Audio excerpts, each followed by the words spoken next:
My dream is to build the world's first underground park in New York City.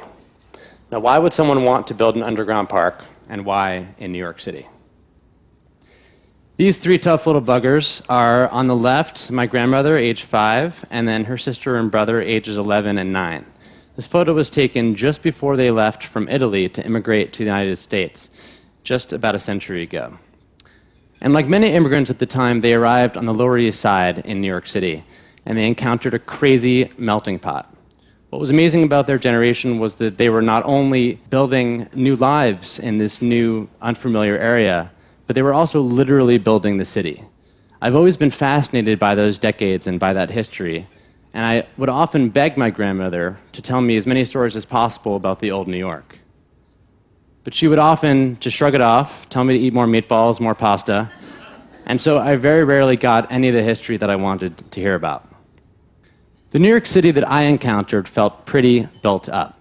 I always knew as a kid that I wanted to make a difference and to somehow make the world more beautiful, more interesting, and more just. I just didn't really know how. At first I thought I wanted to go work abroad, so I took a job with UNICEF in Kenya.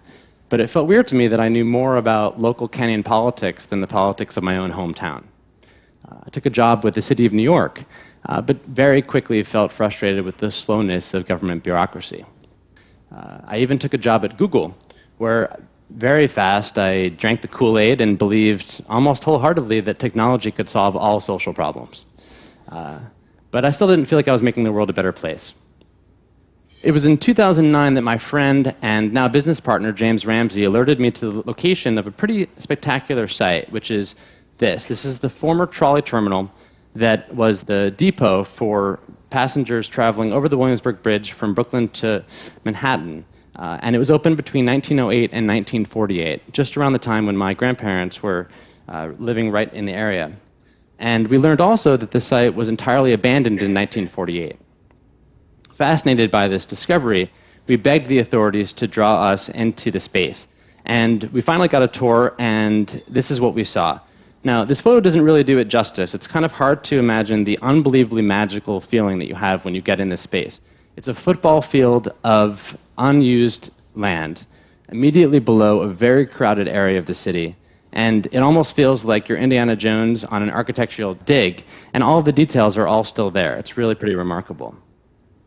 Now, the site itself is located at the very heart of the Lower East Side, and today it still remains one of the most crowded neighborhoods in the city. New York City has 2/3 the green space per resident as other big cities, and this neighborhood has 1/10 the green space. So we immediately started thinking about how we could take this site and turn it into something that could be used for the public, but also could potentially even be green. Our plan, in a nutshell, is to draw natural sunlight underground, using a simple system that harvests sunlight above the street, directs it below the city sidewalks, and would allow plants and trees to grow with the light that's directed underneath. With this approach, you could take a site that looks like this today and transform it into something that looks like this. In 2011, we first released some of these images, and what was funny was a lot of people said to us, oh, it kind of looks like the High Line Underground. So what our nickname ended up becoming and what ended up sticking was the Low Line. So the Low Line was born. What was also clear was that people really wanted to know a lot more about how the technology would look and feel, and that there was really much more interest in this than we had ever thought possible. So, like a crazy person, I decided to quit my job and focus entirely on this project. Here is us with our team putting together a technology demonstration in a warehouse.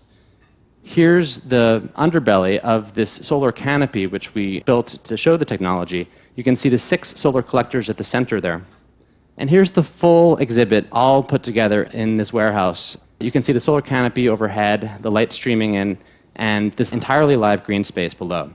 So in the course of just a few weeks, tens of thousands of people came to see our exhibit. And since that time, we've grown our numbers of supporters both locally and among design enthusiasts all over the world. Here's a rendering of the neighborhood just immediately above the line site, and a rendering of how it will look after major redevelopment that is coming over the course of the next 10 years. Notice how crowded the neighborhood still feels and how there's really a lack of green space. So what we're proposing is really something that will add one football field of green space underneath this neighborhood, but more importantly, will introduce a really community-driven focus in a rapidly gentrifying area. And right now, we're focusing very closely on how we engage with the city of New York on really transforming the overall ecosystem in an integrated way. Here's our rendering of how we would actually invite people into the space itself.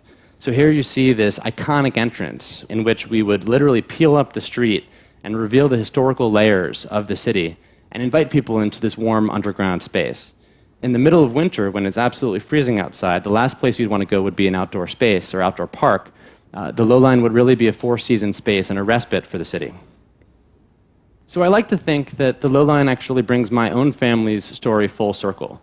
If my grandparents and my parents were really focused on building the city up and out, I think my generation is focused on reclaiming the spaces that we already have, rediscovering our shared history, and reimagining how we can make our communities more interesting, more beautiful, and more just.